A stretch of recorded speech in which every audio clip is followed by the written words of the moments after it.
This is CXO Secrets, the podcast that takes you inside the mind of business leaders and reveals the strategies behind their success. Coming up in today's show. If you choose to give up your tech and you just become a pure executive leader, I can pretty much guarantee you that you will hardly ever earn the respect of the rank and file that you lead. That's just reality. You can, delusionally tell yourself something different.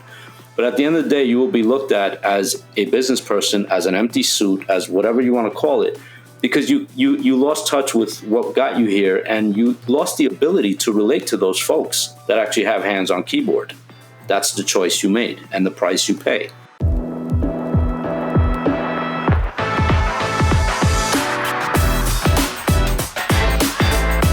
The CXO Secrets podcast is powered by EDS, Going Beyond Connections. Find out about upcoming C-level events, experiences, and insights at edsxevents.com. Andres Andreu, thank you very much indeed for joining us here on the CXO Secrets podcast. Thanks for having me, David. Now, Andres, you began working at the DEA, the Drug Enforcement Administration in the US in the early 90s, but you didn't start there in technology, though. What area did you start in, and what was the moment that you realized that actually technology was going to be your trajectory, your journey, instead of just the field work? Yeah, so in the early days, we got moved around a bit. So we spent time in communications, in the field, and in intelligence. When I ended up spending some time in what was called the Title III Operations Center, which is where all of the wiretap communications were processed in live or offline form, that's when really the trajectory of my career changed. I made the either great decision or mistake, however you want to look at it, of opening my mouth. And what I did was I went to my supervisor in those days. And a little bit of context, back in those days, the translation data, the wiretap data, was managed on index cards, handwritten index cards.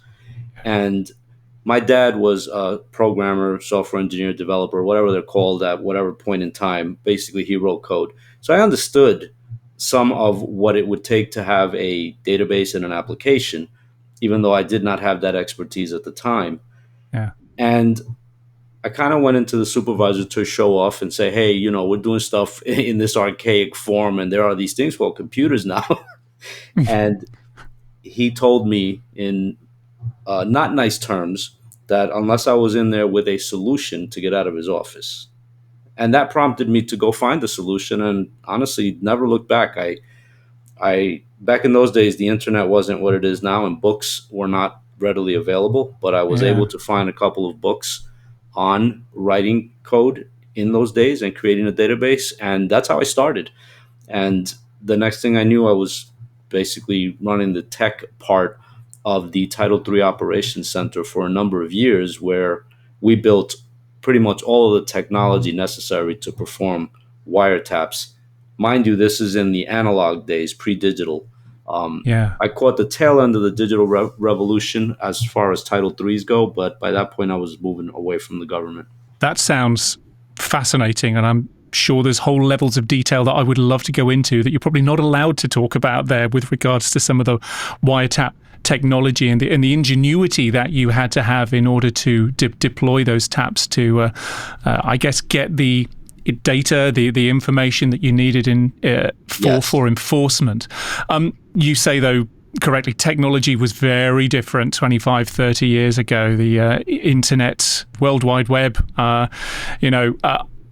information security, cybersecurity, especially so, and we weren't even calling it then. I think back to when I first started in the industry, how naive we were with everything from password hygiene to identity access management. Boy, oh boy.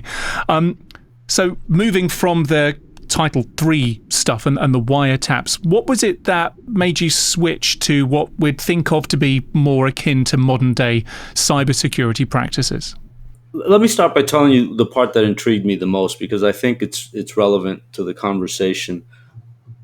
having done field work and had a lot of friends that were still doing work in the field, one of the realizations that I came to is that when evidence gets to court, it is either refutable or irrefutable. And Mm. human testimony is refutable and is subject to a lot of scrutiny. But technology based evidence is not. And I felt the value add was there in terms of adding a strong level of evidence to the cases when they would get to court, based on the fact that we had proof, technological proof of some activity, and we could maintain improved chain of custody of that data. So that was really important to me, and I think that was a foundational step for me as I moved on in my journey. Your point, totally valid. Back in those days, it was called infosec, and Yeah. the cyberspace was a military term. It wasn't a term used outside of the military back in those days. But um, I realized the amount of solid functionality that tech could provide to any entity, a company, organization, whatever. And I think that really appealed to me. But then what started to appeal as well was the protection of whatever it was that was solidly being built and used for business functionality. And I really, in retrospect, I think the basis of that feeling was that court experience of saying, "Hey, what we provided was irrefutable." There was a lot of value for me in being able to provide that. The power of the ones and the zeros. It's very clear whether something is on or off. I don't want to sidetrack our conversation too much because there's a couple of steps I want to get to, but is that still the case? I mean, when we are talking about artificial intelligence and the way that generative AI in particular over the last couple of years has been deployed, maybe it's slightly separate in courtrooms, but certainly as far as the public jury is concerned, we are seeing artificial intelligence, deep fakes and so on be deployed that are presenting an alternative reality. Fake news is looking more and more real every single day. That must make your job more and more difficult. Yes, but I totally agree with your observation. But the deepfake technology and all these advanced disinformation techniques are very effective when it is a human that is consuming the data, because a human can't effectively determine whether technology piece A or B have been tampered with. But the same technology that's used to create those, let's go with the deepfake example, with deepfakes, can be used to set a baseline of what is legitimate and what can be perceived as a deviation, a piece of disinformation or modified data from an original set, in terms of that collective superset that we know is clean. And I think, if you take the LLM example and you, for instance, introduce a neural network into that type of a model, when something like that gets built, you'll see that the effectiveness of detecting disinformation pieces of technology, deepfakes and such, starts to become very possible.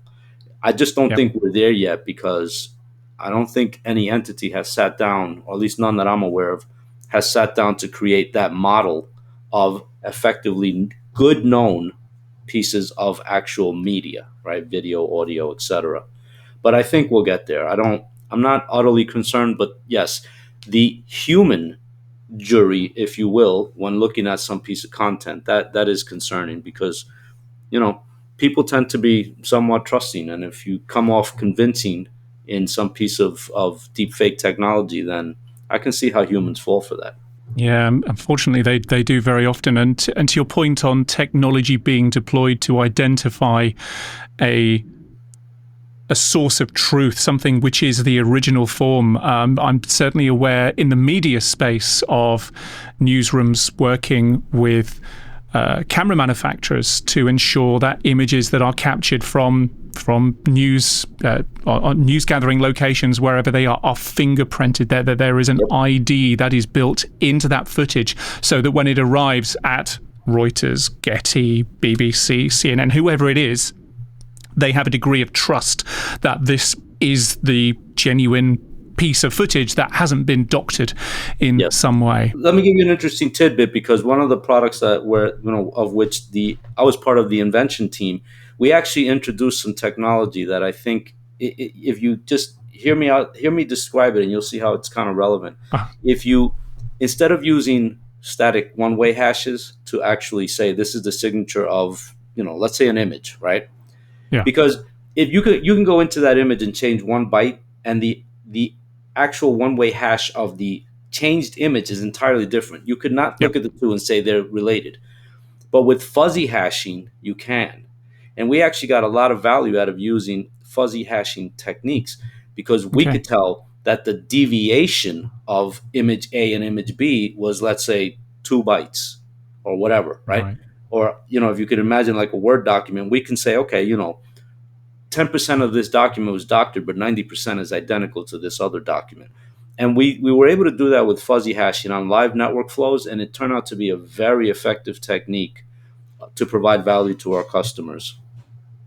Really, really interesting.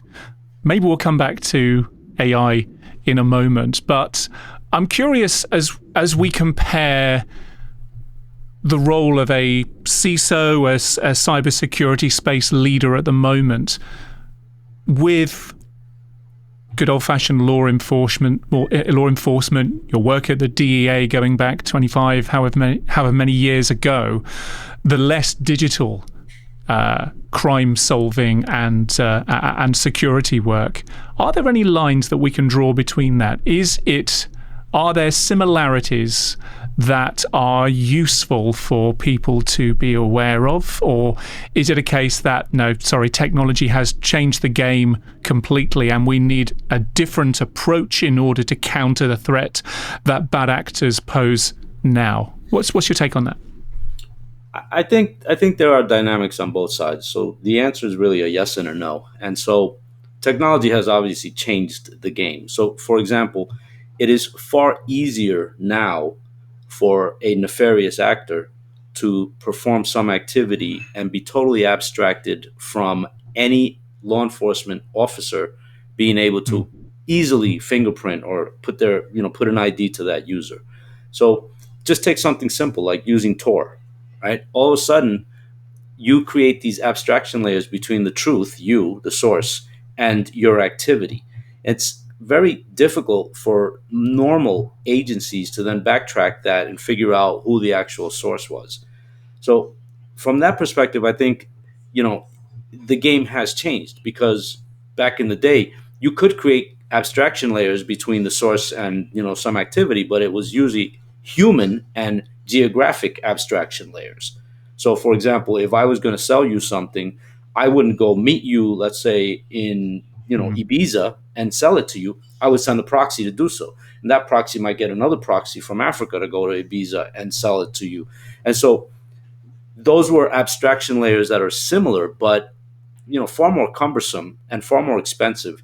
And then, if you add the human element, it becomes far riskier in terms of somebody getting caught and dropping dime, right, or ratting on you, because if you just do it based on technology, you don't need to depend on other humans, because technology is creating those abstraction layers. So I think that's one dynamic that's just a reality these days. But the similarities to me are very strong in terms of the fact that, look, at the end of the day, these are folks that don't want to play by the rules. They want to make, an easy buck in some way where they don't see the boundaries that law-abiding citizens see. That is no different than a street criminal, because that street criminal just doesn't want to get a 9-to-5 job. They want to make money in some other way where they don't care about the law. Cyber criminals are no different from that perspective. They're just looking for some easy money for an easy set of victims without having to go through getting an IT job, right? Because they're using tech. And so I think there are dynamics on both sides that make the cyber criminal world quite interesting. Let's switch tack to the leadership part of your work now, and very often, as we rise through the ranks and assume a leadership position, it's the technology acumen, maybe in the CTO space, maybe in the CISO space. It's the technology acumen and the application of that to achieve business aims that help you to achieve a certain level of seniority, perhaps. But I'm curious as to what happens when you get there. How important and how challenging is it to maintain that balance between the leadership, the business, the management skills, and the technical skills that got you there in the first place? Because cybersecurity, it moves very, very quickly, much faster than most businesses move. So my perspective is this: that comes down to choice.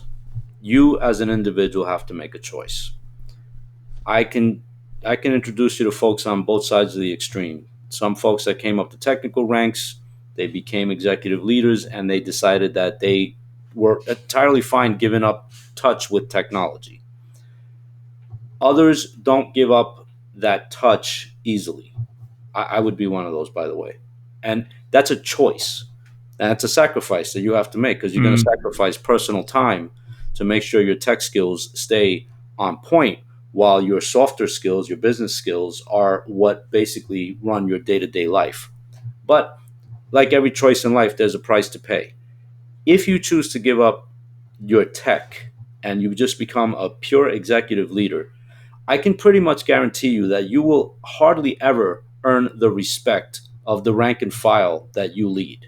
That's just reality. You can, delusionally tell yourself something different, but at the end of the day, you will be looked at as a business person, as an empty suit, as whatever you want to call it, because you lost touch with what got you here, and you lost the ability to relate to those folks that actually have hands on keyboard. That's the choice you made and the price you pay. Some people are okay with that. I'm not saying one is better than the other, but for me, I enjoy having that balance to be able to, for instance, go speak to a board right now, and as soon as I'm done, go sit down with some software engineers and talk AppSec. I enjoy that balance. I like having that. I like having that rapport on both sides. I've had to learn how to speak business. I've had to learn financial literacy. I just finished my second book on exactly these subjects, by the way. It comes out in November, because it's so important to try to pursue that balance. But this is the CISO playbook, I think, isn't it? Yes. But good. I can introduce Thought you I'd get a name check in there. Okay. I can introduce you to CISOs that, for instance, have no idea what security operations are, but yet you are the final decision maker for security. Like in my head, I have a hard time understanding that. I always go back to the example, the parallels of the examples of a CFO. A CFO or a chief legal officer, they were experts at their craft at one point. You don't become a CFO just by getting an MBA. You probably came up the accounting ranks or something of that sort. You know your craft. A legal officer was a lawyer at some point, or they got their law degree and they decided not to practice, but they were a legal expert.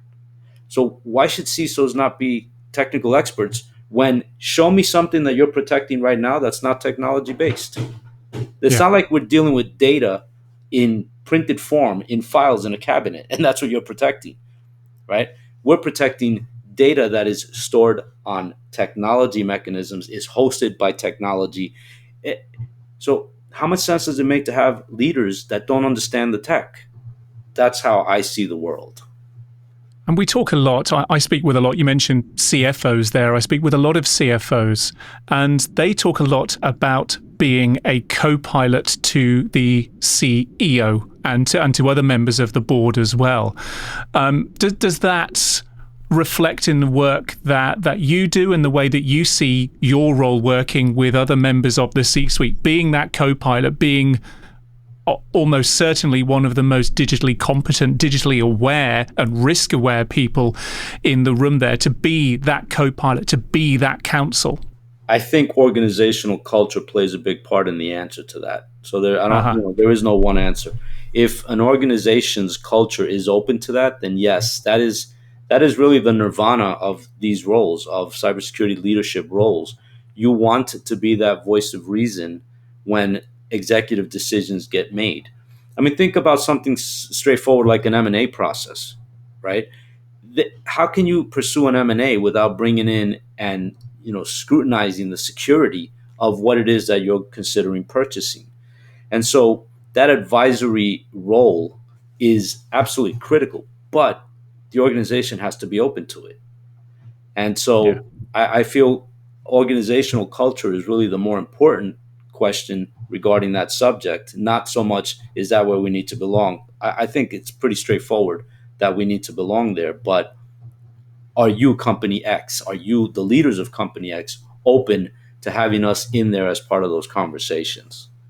What is the thing that is keeping CISOs awake at night at the moment? We talk about this game of cat and mouse, and that has always been the case. Is the distance between the cat and the mouse getting larger? Is it getting smaller? What do you think? I think it's an accordion, to be honest. I think it depends on what day of what week you ask me that question. um, I mean, look, we have to face. I'm not going to call them attacks. We have to face events from almost every angle you can imagine, right? Even an availability issue that gets created by the very security software that you run. I've no idea Not, what you're talking about. so yeah, right. You have no idea. So so and that could happen to anyone. I'm not pointing out any particular vendor because that Yeah. could happen to any vendor. And so, but it happens, and you affected the availability of our systems. It wasn't an attack, but the availability is my responsibility. And so, the last thing you think of can happen at any moment. And so the adaptability and flexibility that's necessary to succeed in this role is extremely high.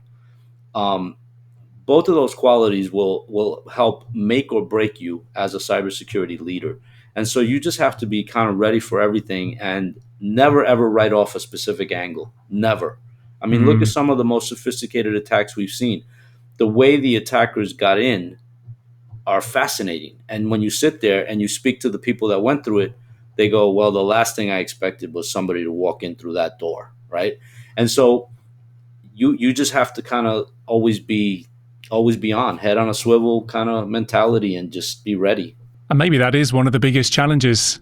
It is that all being always on, and given the choice, as you put it, that you've made to try and keep that balance between the advisory, the leadership, the whole chief, whatever it is, role, and staying technically competent on that at that coal face.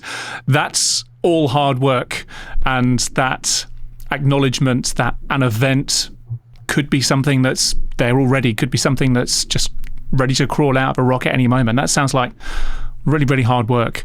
We'll come to that part of the conversation another time, perhaps. But for now, final two questions, Andres, that we ask of all of our guests here on the show.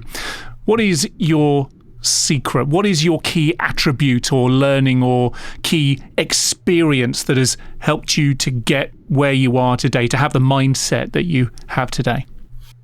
I think it's a combination of two things. One, I don't ever let my ego get the best of me. There's so much to cover in this field that the minute you think or call yourself a quote unquote expert, you already just did yourself a disservice.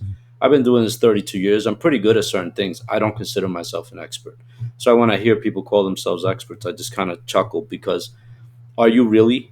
I mean, you'd have to dedicate yourself exclusively to like one thing for 30 years to be an expert at it in this field. So putting my ego aside and understanding that there's always something new to learn, and there's always some new attack pattern that's being developed, and there's always somebody smarter out there coming up with a new way to come at us, that is essential. That mindset, that paranoid mindset, to me is essential. And then the second part is what I talked about earlier, that willingness to make the sacrifice to, whatever. I don't play golf, so I don't go hit the golf course on a Saturday, but I do sit here and read code because that keeps me sharp. And so a lot of executives in our industry, they're more concerned about where they're going to go play golf on Saturday than staying sharp with their game. And I just don't prescribe to that. I don't knock it. I just don't prescribe to it. And I think the combination of those two personal elements are what keep me where I am.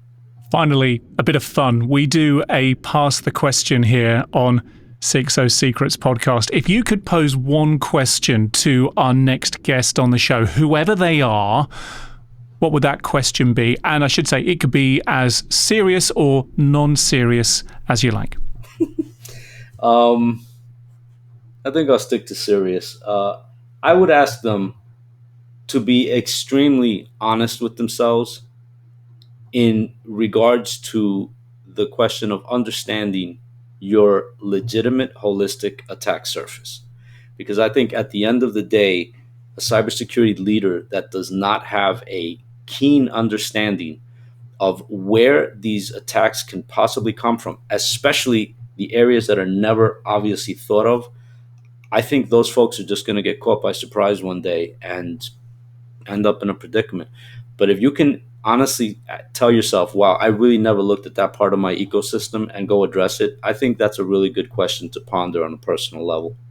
I know quite a few vendors who are asking that question at the moment as well about, do you really know your attack surface at the moment? Great question. And I look forward to asking that and hearing the answer from our next guest. Thank you so much for joining us. Great to have you on the show today. And I know that we'll be speaking again in a few weeks' time at the EDS CISO X New York event at the Conrad New York downtown in September, on Thursday, the 12th of September, 2024. You're giving a keynote, Andres, on partnering business and security.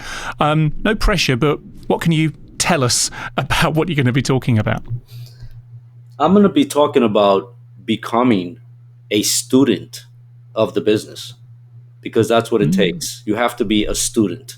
And, a lot of times when you're a student, again, you got to put your ego aside and not think you know something. Just go in open-minded, clean surface, let me learn, become a sponge. And ultimately that's what paves the path towards success in terms of aligning security and business. And that's what I'm going to be talking about. I'm super excited to be there, and if I get to meet you in person, awesome, because that'll be just an absolute treat. And I thank you for having me. Bless you. I've been a sponge taking in your wisdom and knowledge over the last 20 or so minutes. Andres Andreu, thank you so much for joining us here today on CXO Secrets podcast. Thank you.